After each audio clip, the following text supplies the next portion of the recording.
এটা হলো কৃষ্ণচূড়া গাছ, যেটাকে আমরা সাধারণত বাংলায় যেটাকে আমরা রাধাচূড়া বলে ভুল করি বা শিখে এসেছি ছোটো থেকে রাধাচূড়া নামে।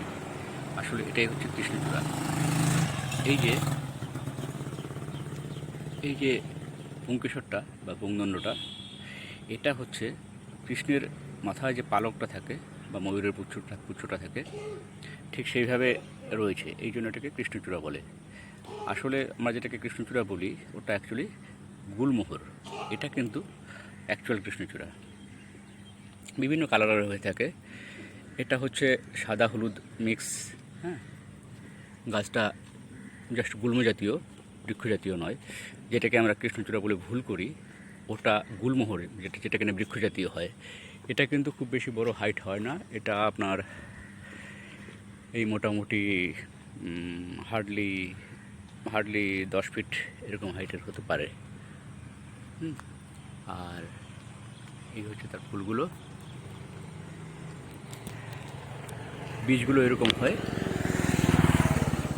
এটা পাকা বা ঝুনো বীজ।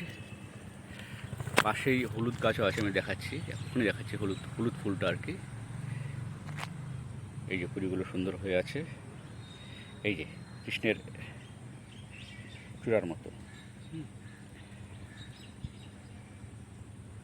এর বিজ্ঞানসম্মত নামটা আমার এখন মনে নেই, তবে যেটা আমরা গুলমোহর, ডেলোনেক্স রেজিয়া, ওটা নয়। এই যে এটা পুরো মঞ্জরিটা এরকমভাবে মঞ্জরির ফর্মে ফুটে থাকে। এই যে এটা হচ্ছে সেই হলুদ ভ্যারাইটিটা। আরেকটা ভ্যারাইটি সম্ভবত শুধু লাল হয়। ওটা যেমন প্রথমটা লাল হলুদ ছিল, এটা হলুদ শুধু লালও মনে হয় আরেকটা ভ্যারাইটি হয়, যেটা এখানে নেই, দেখাতে পারছি না। এই যে পাতার গঠনও একই রকম।